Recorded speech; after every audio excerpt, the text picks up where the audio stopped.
Hello! Hi! Woo, woo. Welcome to the next episode of Queer Drunk History.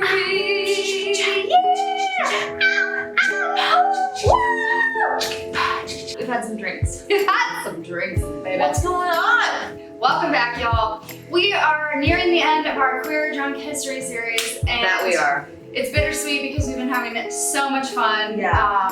We hope that you all have been enjoying it. And I hope you've been learning have. something because we really genuinely learn. Like when Yeah. we're doing the research and we're like doing this shit, honestly. Yeah, I know much more than I did in May. Thanks for following along. Thank you for supporting us and subscribing and following us on Instagram. Whatever you do, however you ended up here, we appreciate it. And happy Pride Month. So, without further ado, Come on, don't keep me a dude. I have a story for you. Why don't you tell them what we're having this week? Today we are having Torpedo Juice. And we will tell you at the end what the fuck that means.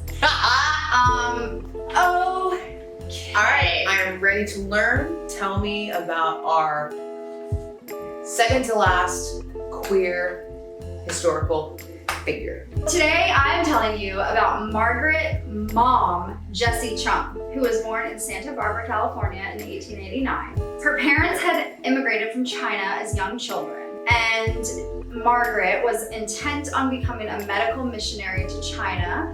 So she worked her way through college and medical school at the University of Southern California.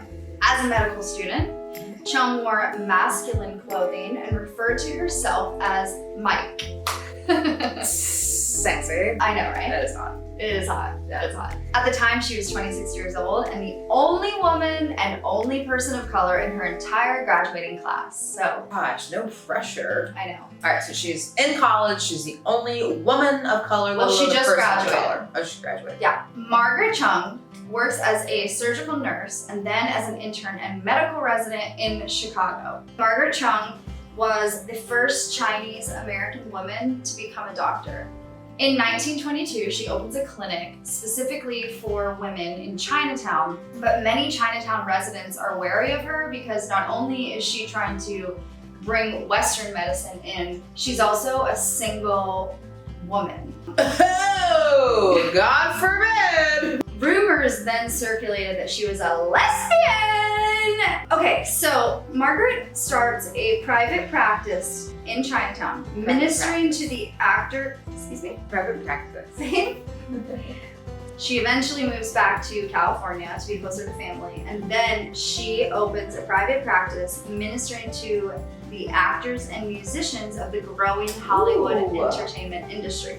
I want her to be my doctor. Right. Hell yeah. So soon, Margaret becomes super well known as a physician to these stars. And while Chung never claims that she is a lesbian, she did have several romantic and intimate relationships with women, including Elsa Gidlow and the entertainer Sophie Tucker. Mutual friends. Are those famous people? Yeah. Okay. There's rumors circulating that she's gay. It's kind of like an open secret that she is. Yeah. But she's not gonna go on record being like, yeah, I'm a homosexual. It's Right. So mutual friends recall that when Tucker, Sophie, who she had a relationship with, when she became a regular at Chung's house, she reserved a quote special bedroom with a large pink satin bed for her. Ooh. I just also want to say. Yeah, I think I'm drunk. I also want to say, like, the fact that she can request a bedroom, like, honey, like Dr. Chung. Well, just wait. In one letter to Tucker, Margaret writes, quote, "While you're getting dressed and I'm waiting for you, I'm going to attempt to tell you how much the last 2 months with you has meant to me." And she goes on to tell her like how amazing she is. And then she says, "I'm sad because you are leaving San Francisco, but you're really not leaving it because you will always be deep in my heart." Oh, it's okay. I love it. Before World War II, oh my God! Before World War II, it is very accepted for women to like write passionate letters to each other and to have like these passionate relationships. But once like a few years after that, and like once the men come back, exactly, then then it becomes like deviant. Interesting. She's become a doctor. She is rumored to be a lesbian. She's killing it. She's killing it. Okay. She's just overall killing it. And what's her claim to gay fame? Margaret was deeply, okay, so World War II comes around, right?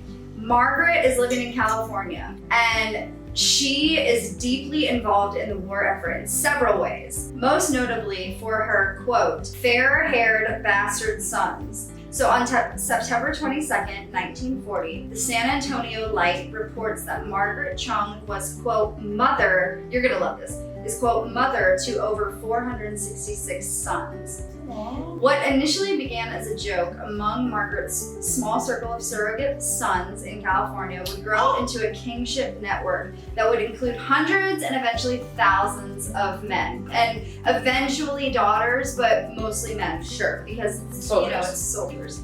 So each son had a number and a special place in Margaret's heart. And the newspapers reported that Margaret would often send and receive letters back from her sons from all over the world. During the war, Margaret and her widespread of adopted sons, and let me just tell you, Margaret also hosted these immaculate Sunday night dinners, and she is literally known for these Sunday dinners. Like, she has had famous people over for her Sunday dinners. She hosted her sons. That's why I introduced her as Margaret Mom Jessie Chung, because she is known to be this mother for all these people. Exactly. During the war, she and her widespread network of adopted sons, most of them American soldiers, sailors, and airmen who call her mom, become famous. Margaret hosts her sons and their guests, including movie stars and politicians, at large weekly dinners in her San Francisco home.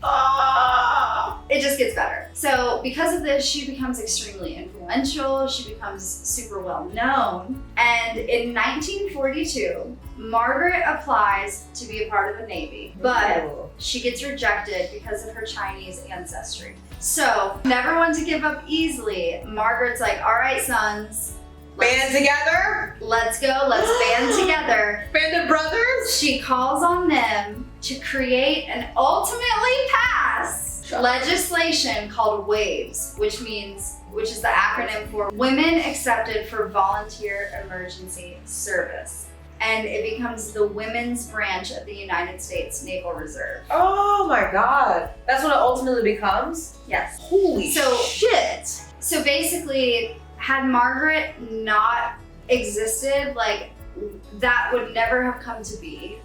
And she also was like a mom to all of these soldiers from across the world. Wait, I'm sorry. So if Margaret like never was Margaret and did what she did best and created waves, are you saying that means that women would have never been allowed in the Navy? It has a lot to do with it. Okay. I mean, the internet told me that because of her, like, she's the one that created history, and like without her, we would not have that. So yeah. Yeah. I'm also realizing I did not include like her death or anything. Well, we're gonna say she is still alive and lives forever. She's not. Oh. She's definitely. Okay. Hey, this is in 1940s. know. What I remember seeing on the internet, she passes like pretty peacefully, and it's noted like by a newspaper or something. Okay. Did she was she with anyone? Did she have like a partner? So part of the reason that we can speculate that she was a lesbian or gay to some extent is because she remained unmarried her entire life. Which back then is uncommon. It's like, Right. you get married. Right. Unless you're gay. Basically, yeah. Also, did I mention that Sophie Tucker, who she was in a relationship with, it was an open relationship. Sophie had a girlfriend or a wife or something, and it was an open relationship with them. Wow. What I would give to be a fly on the wall. I mean, like, what? I know. I like acting. This is the first episode I've ever teared up on, and I'm a crier. Like, I'm a tearer-upper. Boy, is she. But the idea of her like putting basically her private life and her personal life aside to be like, I'm gonna be a mother to these thousands of soldiers. Yeah. It's really beautiful. So let me tell you why we're drinking a torpedo juice. Yes, what is a torpedo juice? Torpedo juice is 2 parts alcohol and It is. 3 It parts. really It really is. 2 parts alcohol. 2 parts alcohol and 3 parts pineapple juice. And the reason why it's called torpedo juice is because in World War II, these soldiers who were on submarines at the time, Also known as sailors. it was very hard for them to find a drink. They're not just like pulling up to bars on the ocean. Let me get a little of this. Like No. like how we can today. Like So these guys are on some submarines, and they're like, they open up the fuel tank, and the fuel that fuels the submarines is 180 proof grain alcohol.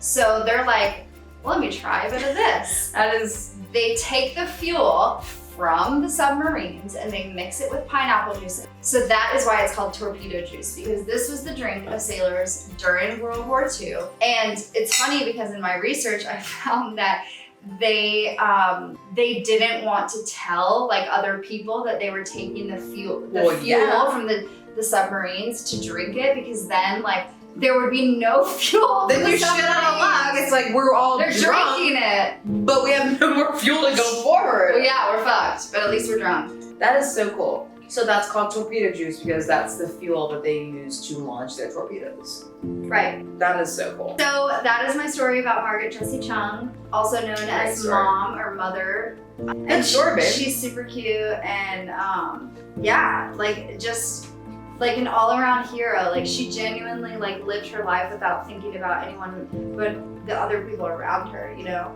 We could all be a little more Dr. Margaret Chung in our lives. Yeah.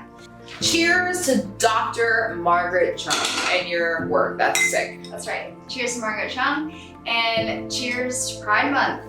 Visibility, baby. History, baby. We wouldn't be here without people like Dr. Margaret Chung. That's right. Cheers.